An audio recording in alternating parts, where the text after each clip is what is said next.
മറക്കാൻ പറ്റട്ടെ. ഓക്കെ, ഞാൻ നിങ്ങളുടെ രണ്ടുപേരും വളരെ സ്ട്രേറ്റ് ഫോർവേഡ് ആയിട്ട് ക്വസ്റ്റ്യൻ ചോദിക്കാം. John as A dancer and Dhanya as A dancer, നിങ്ങൾ അങ്ങോട്ടും ഇങ്ങോട്ട് എത്ര റേറ്റിംഗ് കൊടുക്കും ഔട്ട് ഓഫ് 10? കാരണം നിങ്ങൾ എന്തായാലും വേറെയും ഡാൻസേഴ്സിനെ കാണുന്നുണ്ട്, സോ ഡാൻസ് എന്തൂസിയാസിസ്റ്റ് ആണ്. അപ്പോ ഫ്രാങ്ക് ആയിട്ട് ഞാൻ ധന്യക്ക് ഒരു 9 out of 10 കൊടുക്കും.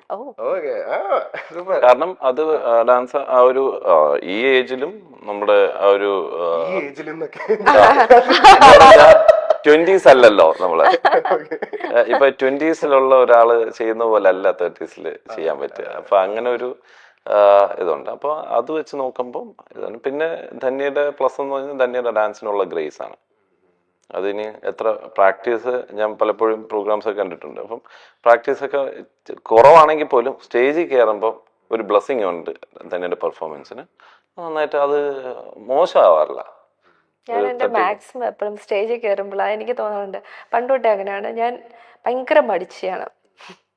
അയച്ചാൽ നന്നായിട്ട് അറിയാം, ഞാൻ ഭയങ്കര മടിച്ചു. റിഹേഴ്സൽ ചെയ്യുമ്പോഴൊക്കെ ഞാൻ 1-2 പ്രാവശ്യം ചെയ്താൽ പിന്നെ ഓക്കെ റെഡി. പക്ഷെ ഞാനിങ്ങനെ സ്റ്റെപ്സ് ഒക്കെ ഓർത്തോണ്ടിരിക്കും. പക്ഷെ ഞാൻ മടിച്ചു. പക്ഷെ എനിക്ക് പാട്ട് ഭയങ്കരമായിട്ട് മൈൻഡിൽ കയറണം. പാട്ട് എനിക്ക് മൈൻഡിൽ കയറണം. എനിക്ക് ആ പാട്ടിൽ ഞാൻ ഇൻവോൾവ്മെന്റ് ഉണ്ടാവും. അപ്പോഴാണ് സ്റ്റേജിൽ കയറുമ്പോൾ പാട്ടിന് അനുസരിച്ച് നമ്മളങ്ങ് ബോഡിയും കൂടെ വരുമ്പോഴാണ് ഗ്രേസ് വരിക. എനിക്കങ്ങനെ തോന്നിയിട്ട്. അപ്പം ഞാൻ പാട്ട് ഇങ്ങനെ കേട്ട് മൈൻഡിൽ ഞാൻ ആലോചിച്ചുകൊണ്ടിരിക്കും. പക്ഷെ ഞാൻ ഭയങ്കര മടിച്ചിയുമാണ് സെയിം ടൈം. അപ്പം സ്റ്റേജിൽ കയറുമ്പോൾ എൻ്റെ മാക്സിമം കൊടുക്കാൻ ഞാൻ നോക്കും. മാക്സിമം എൻ്റെ എനർജി പവർ എല്ലാം അതിനകത്ത് കാണും. അതാണ് ഞാൻ അങ്ങനെ പറഞ്ഞത്. കാരണം റേറ്റിംഗ് ആൾക്ക് ഒബ്വിയസ്ലി ഞാനിപ്പം എനിക്ക് 9 തന്ന സ്ഥിതിക്ക് ആൾക്ക് 10 കൊടുത്തേ പറ്റൂ. കാരണം എന്തായാലും എന്നെക്കാളും ബെറ്റർ ആണ്. എന്തുകൊണ്ട് കണ്ടു പഠിക്കാൻ. ഒന്ന് ഞാൻ കണ്ടിട്ട് ഡാൻസ് പഠിക്കുന്നത് ഞാൻ അങ്ങനെ ഞാൻ പറഞ്ഞ മടിച്ചായോണ്ടായിരിക്കാം. ഞാൻ കാണും, പിന്നെ സമയം എടുക്കും. പക്ഷെ എൻ്റെ തനിയെ സ്റ്റെപ്സ് ഒക്കെ ഇടാനാണെങ്കിൽ ആലോചിച്ച് പതുക്കെ അങ്ങനെയൊക്കെയാ ചെയ്യാറ്. കാരണം എപ്പോഴും ചെയ്തോണ്ടിരിക്കാത്ത. പക്ഷെ ആളങ്ങനെയല്ല, ബാത്റൂമിൽ ഇരുന്നും ഓരോ റീൽ കണ്ടിട്ട് സ്റ്റെപ്പ് എടുത്തോണ്ട് വരും. കണ്ട് ആൾക്ക് പെട്ടെന്ന് ആള് ഒരു അതെ പെട്ടെന്ന് റീൽ ഇറങ്ങുമ്പോ അത് ബാത്റൂമിൽ ഇരുന്നിട്ടാ പഠിച്ചിട്ട് തന്നെ. ഞാൻ നോക്കും ബാത്റൂമിൽ കയറിയിട്ട് ഫോണുമായിട്ട് തിരിച്ചു വരുമ്പോ സ്റ്റെപ്പ് പഠിപ്പിച്ചു തരാന്ന് പറയും. പണ്ടത്തെ സ്റ്റെപ്സ് ഒക്കെ നമ്മളിപ്പോ എല്ലാ ഫിലിംസിലും മൂവീസിലൊക്കെ റിപ്പീറ്റഡ്ലി നമ്മൾ കണ്ടുപിടുത്ത കുറെ സ്റ്റെപ്സ് ഉണ്ട്. അപ്ഡേറ്റ് ആയിട്ടിരിക്കേണ്ടതും ഭയങ്കര. അതെ അതെ, ഇപ്പൊ ഒരു പ്രോബ്ലം അല്ല, എല്ലാം വളരെ അപ്ഡേറ്റഡ് ആണ്. ഒരുപാട് ട്യൂട്ടോറിയൽ ഉണ്ട്. അല്ലാന്നുണ്ടെങ്കിൽ നമ്മൾ പുതിയ ഒരുപാട് ഫോറിനേഴ്സിന്റെ ഒക്കെ വീഡിയോസ് നമുക്ക് കാണാനായിട്ടുള്ള ഓപ്പർച്യൂണിറ്റി ഉണ്ട്. മുമ്പ് നമുക്കിപ്പം സൂപ്പർ ഡാൻസർ ഒക്കെ ചെയ്യുന്ന സമയത്തൊന്നും നമുക്ക് റെഫറൻസ് ഇല്ല. നമുക്ക് മാസ്റ്റർ വേണം. റെഫറൻസ് ഇല്ല നമുക്ക്. അന്ന് നമ്മൾ ഉണ്ടാക്കിയെടുക്കുന്നതും നമ്മൾ ക്രിയേറ്റ് ചെയ്യുന്ന ഡാൻസ് തന്നെയാണ്. ഇപ്പൊ മൂൺ വാക്ക് എന്ന് പറയുന്ന സിനിമ ശരിക്കും അതൊക്കെ നമുക്ക് കണക്ട് ആവുന്ന ഒരു സിനിമയാണ്. കാരണം നമ്മൾ ആ സമയത്ത് നമ്മൾ ഡാൻസ് ചെയ്ത് വരുമ്പോൾ നമുക്ക് നമ്മുടെ ഒരു ഫ്രണ്ടിനോട് ചോദിക്കുമ്പോൾ ഇത് എങ്ങനെ ഉണ്ടടാ, ഇത് ഇങ്ങനെ കൊള്ളാമോ ഈ മൂവ്മെന്റ് എന്ന് ചോദിക്കുമ്പോൾ അയാൾ പറയുന്ന ഒരു ജഡ്ജ്മെന്റ് ആണ് ആ മൂവ്മെന്റ് ഫിക്സ് ചെയ്യുന്നത്. അല്ലാതെ നമുക്കൊരു റെഫറൻസ് വീഡിയോ കണ്ടിട്ടുള്ള ഒരു ഇതില്ല. പക്ഷെ ഇപ്പൊ നമുക്ക് കുറച്ചും കൂടെ വളരെ ഇഞ്ചി മൈ മീൽ പാർട്ട്ണർ ആയിട്ട് നമുക്ക് പഠിക്കാനും മനസ്സിലാക്കാനും അതിനുള്ള ഒരു ഓപ്പർച്യൂണിറ്റി ഉണ്ട്. പെർഫോം ചെയ്യാനായിട്ടുള്ള ഓപ്പർച്യൂണിറ്റി ഉണ്ട്. അപ്പോ നമുക്ക് ഇന്നത്തെ നമ്മുടെ ഫസ്റ്റ് സെഗ്മെന്റിലോട്ട് പോവാം. ഓക്കെ, 1-2 സെഗ്മെന്റ് നമ്മൾ പ്ലാൻ ചെയ്തിട്ടുണ്ട് കുറച്ചൊന്ന് ഫണ്ടാക്കാൻ വേണ്ടിയിട്ട്. ഓക്കെ, ഇത് ഒരു ഹസ്ബൻഡ് ആൻഡ് വൈഫ് ഒരു റാപ്പിഡ് ഫയർ സെഗ്മെന്റ് ആയിട്ട് നമുക്ക് എടുക്കാം. Okay, ready? ഓക്കെ, നിങ്ങൾ ആരാണ്, മോർണിംഗ് പേഴ്സൺ അല്ലെങ്കിൽ night person? Morning and night person രണ്ടും. രാവിലെ എഴുന്നേക്കും, രാവിലെ എനിക്ക് ലേറ്റ് ആയിട്ട് ഉറങ്ങും. അതങ്ങനെ പറ്റും, ഉറക്കയില്ല. ഞാൻ നല്ല ഉറക്കപ്രാന്ത. ഞാൻ പറഞ്ഞില്ല മടിച്ചാണ്. എത്ര നേരം വേണേലും എനിക്ക് ഉറങ്ങാനാണ് ഇഷ്ടം. എനിക്ക് ആക്ച്വലി 5 മണിയാകുമ്പോ ഞാൻ സ്വിച്ചിട്ട് പോലെ എഴുന്നേക്കും. എനിക്ക് ഉറങ്ങാൻ പറ്റൂല. എനിക്ക് എനിക്ക് ഒന്ന് രാവിലെ എഴുന്നേറ്റ് ഒന്ന് നടക്കാനെങ്കിലും പോയില്ലെങ്കിൽ എനിക്ക് അന്നത്തെ ദിവസം ഭയങ്കര ഗിൽറ്റി. പ്രത്യേകതരം ജീവിയാണ്. ഉറക്കമില്ലായ്മയാണ് ആളുടെ പ്രശ്നം. എനിക്കാണെങ്കിൽ എനിക്ക് ഒരു 10 മണിയാകുമ്പോ എന്നെ കണ്ണ് തൂങ്ങി പോകുന്ന ആളാ. ഇവിടെ വന്നപ്പോ 10, 11, 12 ചിലപ്പോ പണ്ടൊക്കെ 1, 2 ഇങ്ങനെ പോകും. അപ്പൊ എന്റെ ബ്രദർ വന്ന് ചോദിച്ചു, എടി നിന്നെ കൊണ്ട് എങ്ങനെ സാധിക്കുന്നു? കാരണം 9 മണി കഴിയുമ്പോൾ നീ ഇങ്ങനെ കോഴിയെ പോലെ തൂങ്ങിയിരിക്കുന്ന ആള്, നിന്നെ കൊണ്ട് എങ്ങനെ സാധിക്കണം എന്ന് ചോദിച്ചിട്ടുണ്ട്. പക്ഷെ പിന്നെ ഞാൻ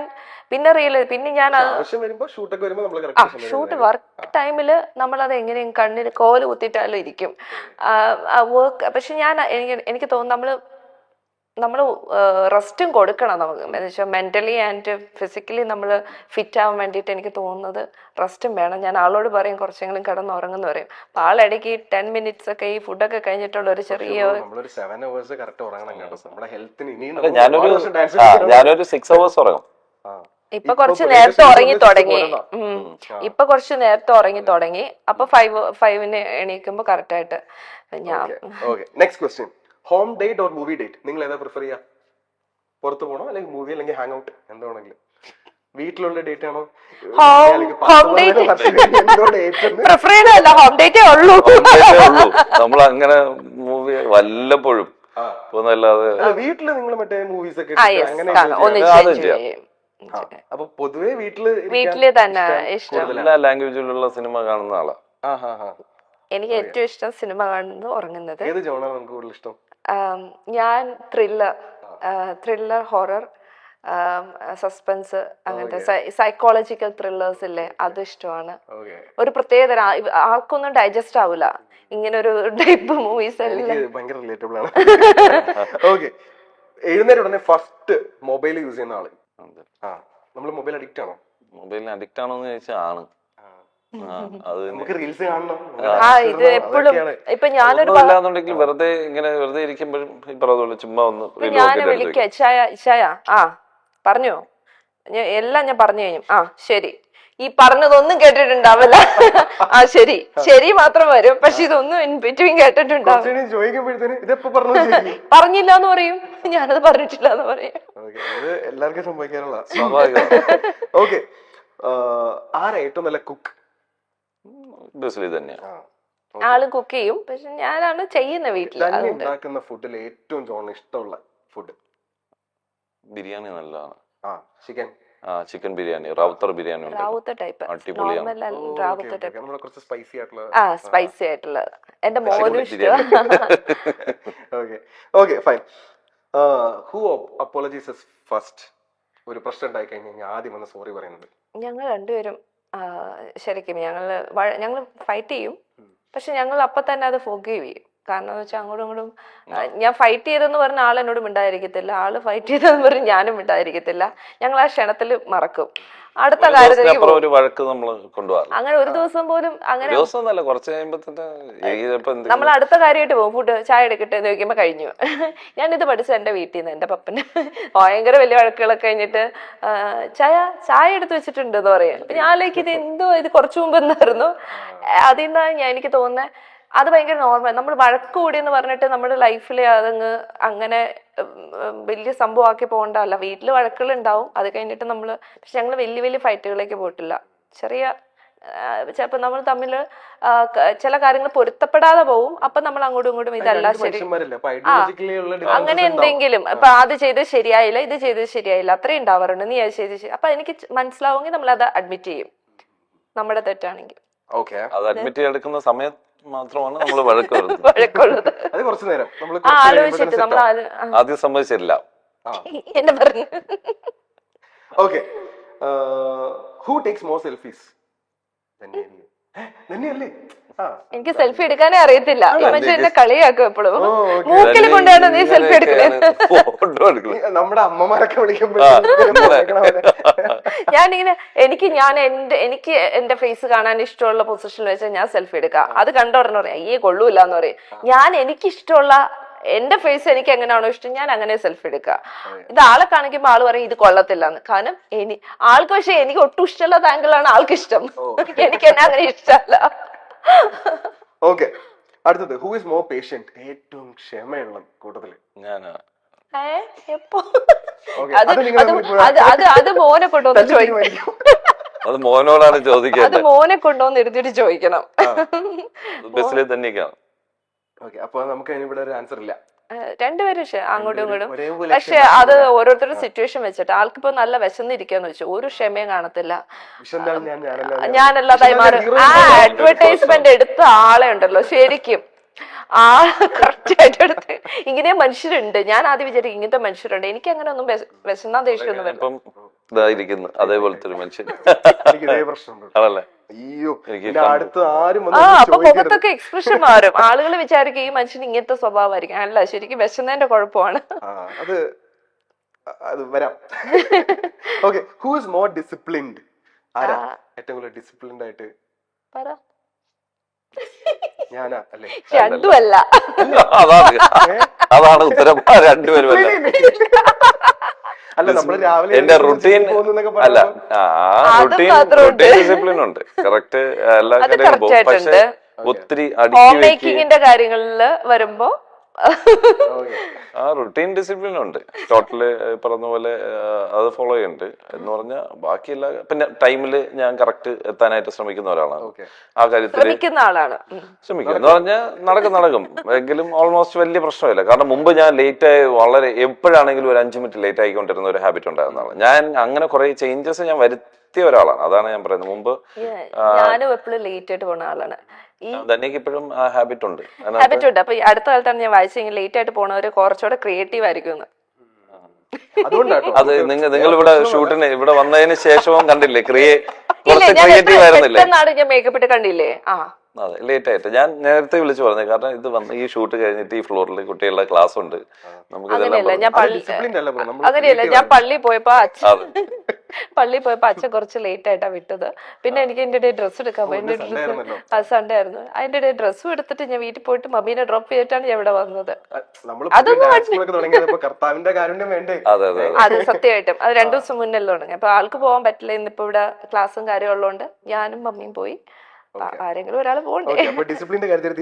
തീരുമാനമായി. ഒട്ടുമില്ല. ഓക്കെ, നിങ്ങളിൽ ആരാണ് ഏറ്റവും കൂടുതൽ സീരിയൽസ് കാണുന്നത്?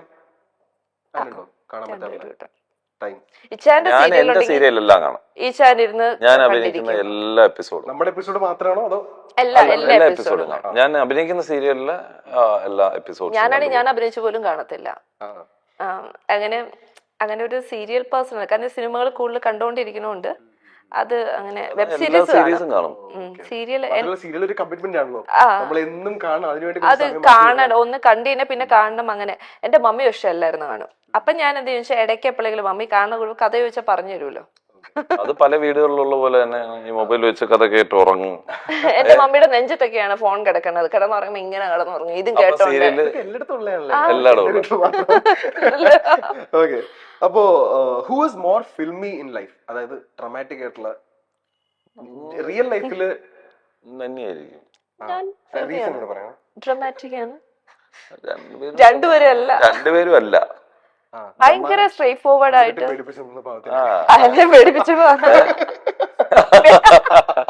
ഇങ്ങനെ നോക്കി ഉടനെ ഞാൻ മാറ്റിയതല്ല. ഞാനിങ്ങനെ ഡ്രാമാറ്റിക് ആയിട്ട് ഉണ്ടോ? എനിക്ക് തോന്നുന്നത് ഞങ്ങൾ ഒട്ടും അല്ലാത്തൊരു. എന്റെ ഫ്രണ്ട്സ് ഒക്കെ ചോദിക്കാറുണ്ട് നിങ്ങൾ എന്താ ഇങ്ങനെ. ഞാൻ പറഞ്ഞു രണ്ടുപേരും ഡ്രാമാറ്റിക് ഒന്നും അല്ല, റിയലിസ്റ്റിക് ആണ്. പ്രാക്ടിക്കൽ ആണ് ഭയങ്കര.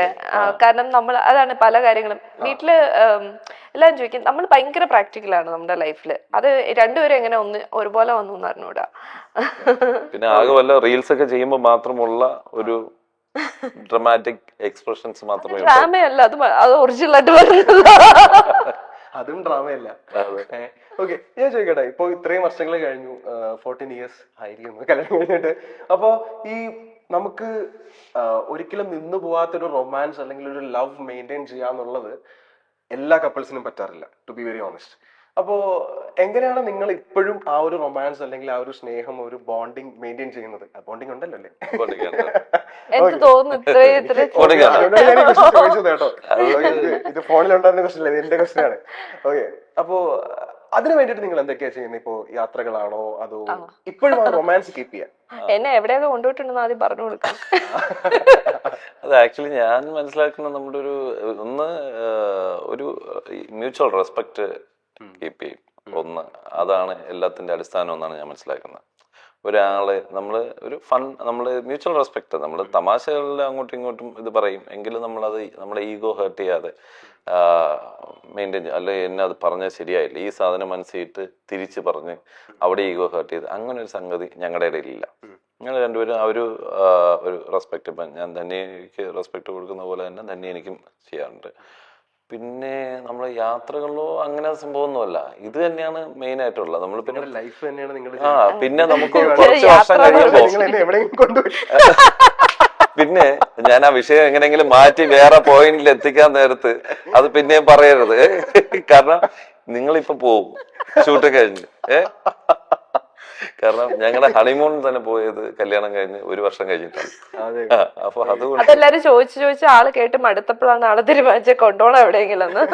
അങ്ങനെ ഞങ്ങൾ ഒരു പ്രാവശ്യം വഴക്കിട്ടിരുന്നപ്പോഴാണ് നമുക്ക് എവിടെ പോടാൻ ഹണിമൂൺ. ഞാൻ ആലോചിച്ചു എന്തത് വഴക്ക് മാറ്റാതായിരിക്കും വിചാരിച്ച. അല്ല, കല്യാണം കഴിഞ്ഞ് ശംഖുമുഖത്തൊക്കെ ബീച്ചിൽ വന്നിട്ട് രാത്രി ഡ്രൈവ് ചെയ്ത് അവിടെ രാത്രി പോയിട്ട് കാറിൽ കൊണ്ടുപോയിട്ട് ഇതാണ് കാറിലിരുന്ന ഡേഡി ഇതാണ് കേട്ടോ നമ്മുടെ ശംഖുമുഖം ബീച്ച്, വാ പോവാം, ഭയങ്കര ആളുകളൊക്കെ ഉണ്ട്, ഇറങ്ങാൻ പറ്റില്ല. അങ്ങനെയാണ് ഞങ്ങളുടെ യാത്രകൾ. കോവള എന്നെ കൊണ്ടുപോയിട്ടേ ഇല്ല, കന്യാകുമാരി കൊണ്ടുപോയിട്ട് പോലുമില്ല. പക്ഷെ ഞങ്ങൾ അതൊക്കെ മാറി. ഞങ്ങൾ ഈ ഇടയ്ക്ക് മണാലി, ആഗ്ര. മോനിപ്പോ വയസ്സ് പറയണ്ട, എന്റെ മോന്റെ 14 വർഷമല്ല 12 വയസ്സായി മോന്. അപ്പൊ മോനെ എവിടെയും കൊണ്ടുപോകാൻ വേണ്ടിട്ടാ മണാലി ഞങ്ങൾ പ്ലാൻ ചെയ്തു. അങ്ങനെ ഒരു ട്രിപ്പ് ഞങ്ങൾ പ്ലാൻ ചെയ്തു ആദ്യമായിട്ട്. മോനെയും കൊണ്ടുപോയി. അങ്ങനെ മോന് വേണ്ടിട്ട് ഒരു ട്രിപ്പൊക്കെ പോയി. അതാണ് ശരിക്കും പറഞ്ഞാൽ ഞങ്ങളുടെ യാത്രകൾ. പക്ഷെ യാത്രകൾ ചെയ്യുന്ന എപ്പോഴും ഹെൽത്തി റിലേഷൻഷിപ്പിന് നല്ലതാണ്. പക്ഷെ അപ്പോഴും നമുക്ക് മ്യൂച്വൽ റെസ്പെക്ട് ഇല്ലെങ്കിൽ എവിടെ യാത്ര ചെയ്തിട്ടും കാര്യമില്ല, അതാണ് സത്യം. പിന്നെ എനിക്ക് തോന്നിയിട്ടുള്ള കാര്യം, ഞങ്ങൾ രണ്ടുപേരും ഒരാൾക്ക് ഹേർട്ട് ആവുന്നുണ്ടെങ്കിൽ അവിടെ സ്റ്റോപ്പ് ചെയ്യും. അത് ഹേർട്ട് ആയി കഴിഞ്ഞാൽ വിഷമം വരും. ഈ ദേഷ്യം വരുമ്പോ ഓപ്പോസിറ്റ് നിൽക്കുന്ന ആളെ വേദനിപ്പിക്കുക എന്നുള്ളത് നമ്മുടെ അതാ എനിക്ക് അതെ. ഇപ്പൊ എനിക്ക് തോന്നിയിട്ടുള്ള ഇപ്പൊ ഇച്ചാനെ എന്നെ ഹേർട്ട് ചെയ്യാനായിട്ട് എന്തും പറയാൻ പറ്റും. പക്ഷെ എനിക്ക് ഹേർട്ട് ആയെന്ന് തോന്നുമ്പോ ആളെന്റെ അടുത്ത് ഞാൻ അതല്ല ഉദ്ദേശിച്ചതെന്ന് പറഞ്ഞ് അപ്പൊ അത് എനിക്ക് മനസ്സിലാവും. അതുപോലെ തന്നെ ആൾക്കും ഹേർട്ട് ആയെന്ന് തോന്നുമ്പോ എനിക്കും വിഷമാവും.